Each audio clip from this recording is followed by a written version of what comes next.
Thank you for tuning in to the Life Mod podcast with Dr. Gonzalez. My name is Dr. Orlando Gonzalez, and I am the founder of Life Mod. Today, we're going to talk about an interesting concept that if you guys have been following Life Mod or our podcast, you'll realize is something that comes up a lot, and that is the concept of the human design. And if you think about the name, the word itself, the phrase really, we're talking about the design of the human being, right? How we were designed.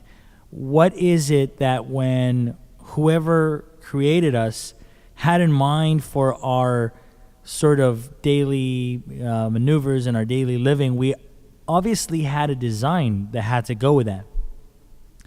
And if you go back to how we were designed, we can now fast forward millennia and realize that none of the sort of way that we were designed we are currently doing in our daily life. In fact, we've gone so far away from how we were designed that it's really, to me, not surprising that there are so many issues with our health, with our body, with the way we break down, with the way we live.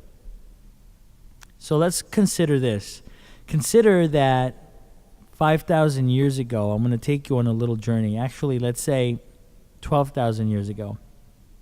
If you go back 12,000 years ago, you can imagine that our ancestors lived a completely different life than what we live now.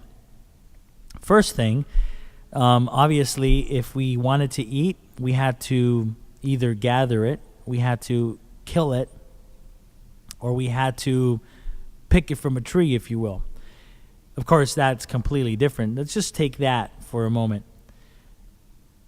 Take note of the fact that a long time ago, when you woke up in the morning, first of all, you were hungry probably because you hadn't really eaten for a long time. You're obviously, it's time for breakfast now, breaking that fast. And what people had to do was gather around with their friends, mostly males, obviously, who were sharpening their spears and their arrows and said to each other, looked at each other and said, well, we've got to eat and we've got kids to feed. So we got to feed them. We've got to hunt our food. So they would go out and hunt. In order to be successful at a hunt, you had to obviously be good at hunting. You had to know how to sprint. You had to have good sort of sprinting endurance. You had to have muscle that would carry you and propel you to get out of the way if some mammoth was coming after you. But you also had to have that endurance, that strength to bring that animal down. You also had to have some social skills and communication skills to be able to look at your fellow friends and say, we got to hunt, we got to do this together. So there was that element of looking at other males, your friends, taking their cues, their nonverbal cues, learning how to anticipate a hunt, how to plan a hunt, and how to execute that hunt. Of course, now the modern American man wakes up and does not have to hunt. We go to the kitchen, we open the refrigerator, and we eat whatever is there. Now, I'm just talking about your typical modern human, American man or woman. We don't have to go hunting anymore, obviously. What has that done to how we are living today? When we talk about the human design, you can go from our eating habits to our social habits to our physical habits to our fitness habits, and how they completely are different now than they were back then. But I think today what I want to talk about in the next 5-10 minutes is let us focus on just the food and how we actually got our food then compared to how we get it now. So again, back then we had to hunt that animal. What do you think that's done now to our current lifestyle where we don't even exercise? We get out of bed, We go to the kitchen table, we eat, and that's if we're lucky. Most of the times you get your clothes on and you continue on your day, and sometimes grab something fast and just eat that and scarf that down. You don't know where that food came from. You don't know if it's an animal, really. Was it alive? Is it a fake food? Is it nutritious? Does it have sugar? What is that food that we're sort of shoving down our throat on our way to get to work? Of course, you then think about the stress that goes around, or along, I should say, with the fact that we were late to work and we have to now, fight the subway system or get into our car and fight the traffic.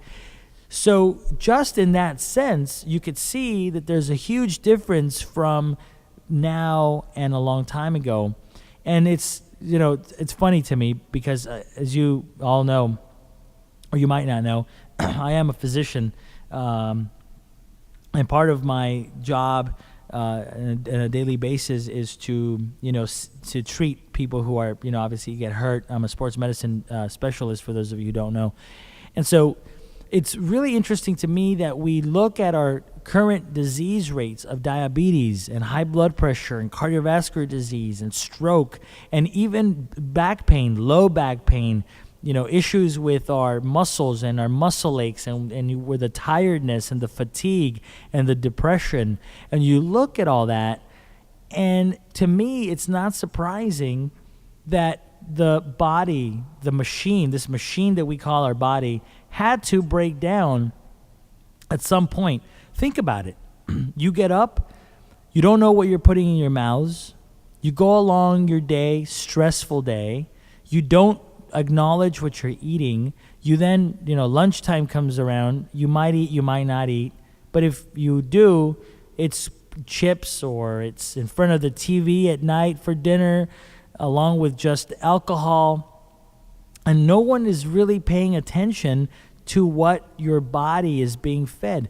Remember that your body is a machine. It's that BMW, it's that Porsche, it's that Mercedes-Benz that you so take care of by giving premium gasoline to, changing and rotating the tires, changing the oil.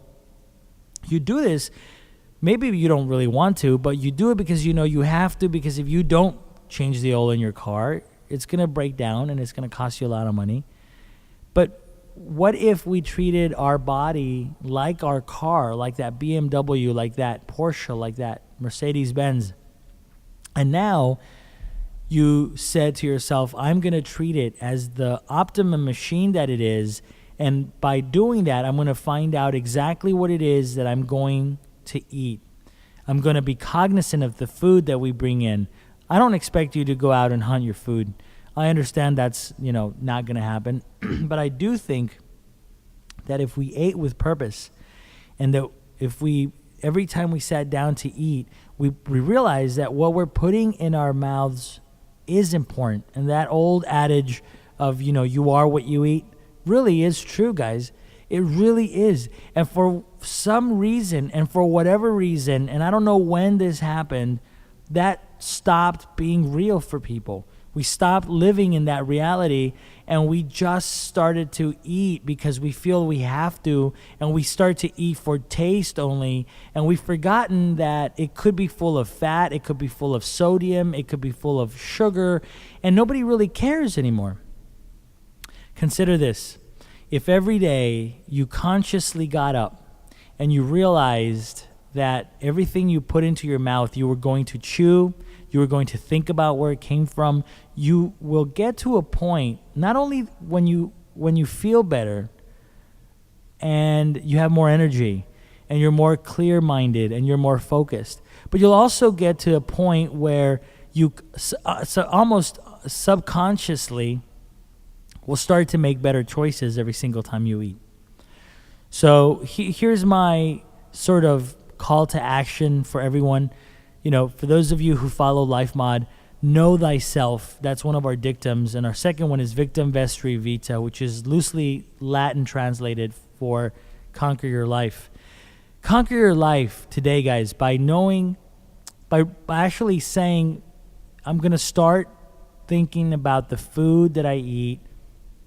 Be cognizant of the food that I eat. Try to figure out where my food comes from. Make better choices when it comes to eating. And let that be the call to action. Let us try to come together and realize we can reverse aging. We can reverse disease. We can reverse all these ailments that we've had. We can reverse pain. We can do that. You can do that because when we get back to our human design, when it comes to eating, you can totally redefine your future, and you can totally redefine your health.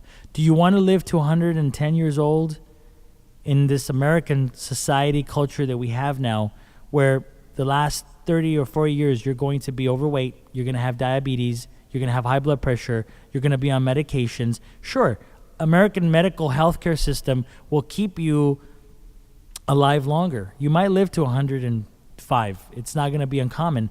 But if you want to live to 105 and the last 30 years be in a wheelchair or be going to doctors, taking medications, then that's your call.